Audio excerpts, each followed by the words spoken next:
Bienvenue sur Anasio, le podcast pour une enfance protégée. Je suis Sybille Dubost, consultante, coach et thérapeute holistique pour adultes et pour enfants. J'ai à cœur d'intervenir tant pour les enfants que pour leurs parents victimes de perversion narcissique, dans la bienveillance, la générosité et l'authenticité. Ma spécificité, c'est d'avoir une approche pluridisciplinaire, c'est-à-dire que je travaille en lien avec des professionnels spécialisés sur le sujet. Aujourd'hui, je vous propose d'aborder une nouvelle thématique. Quels sont les besoins d'un enfant pour son bon développement ? Je vous souhaite une bonne écoute.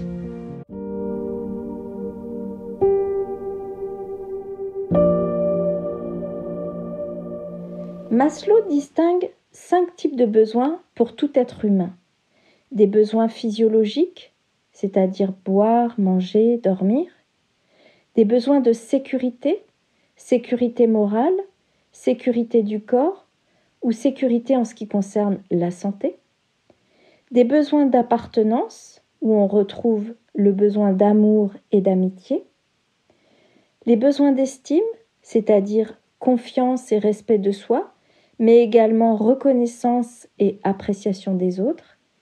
Et enfin, le besoin de s'accomplir, c'est-à-dire de se réaliser et de donner du sens. L'enfant, dès le plus jeune âge, a des besoins essentiels pour son bon développement. Il a un besoin de sécurité qui est fondamental. John Bowlby, psychiatre et psychanalyste, a développé la théorie de l'attachement. Son principe, c'est qu'un jeune enfant a besoin de développer une relation d'attachement avec au moins une personne qui prend soin de lui de façon cohérente et continue pour connaître un développement social et émotionnel normal. Il définit 4 types d'attachement. L'attachement secure, l'attachement insecure, l'attachement ambivalent et enfin l'attachement désorganisé. La qualité de l'attachement dépend de la manière dont l'adulte, la plupart du temps le parent, le père ou la mère, répond aux signaux émotionnels de l'enfant. Dans l'attachement secure, le parent réagit avec l'enfant. Il se montre sensible, attentif, stable et soutient son enfant. Le parent est présent pour le réconforter, le protéger en cas d'agression. Il fait preuve d'empathie en se mettant à la place de l'enfant et en répondant à ses signaux émotionnels. L'enfant se construit donc avec une base de sécurité solide. Il acquiert alors confiance en lui, sécurité qui lui permet d'aller explorer son environnement et il développe son autonomie.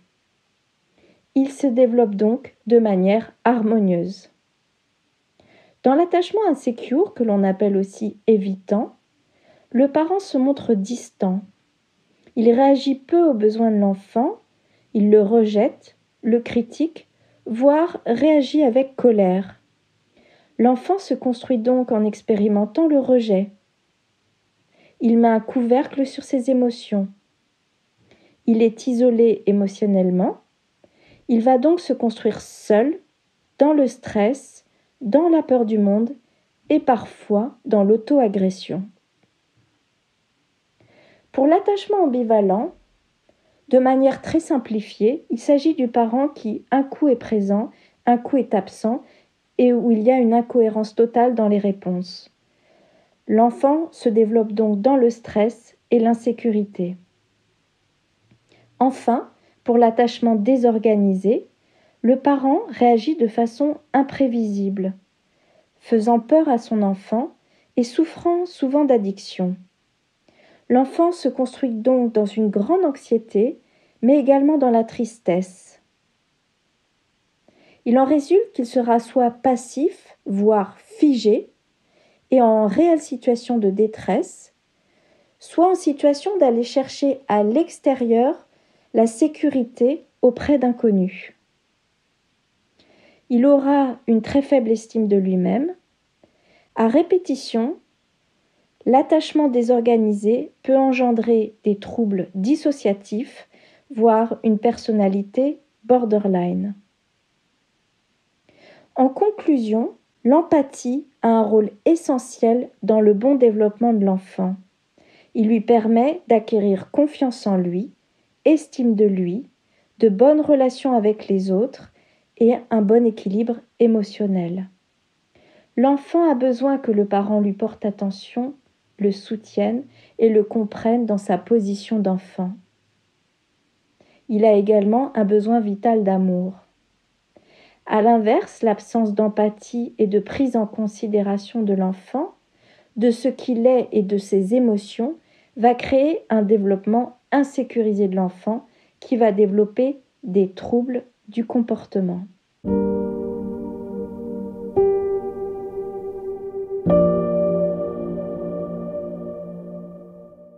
Merci à tous pour votre écoute. Vous pouvez retrouver l'intégralité du podcast Enfants de pervers narcissiques, les impacts, en lien dans la bio. N'hésitez pas à vous abonner, à liker et à partager si vous aussi vous souhaitez œuvrer pour une enfance protégée. Vous pouvez suivre l'actualité d'Anasio, le podcast pour une enfance protégée, sur les réseaux sociaux, sur la page YouTube Anasio et sur le site anasio.fr. À bientôt!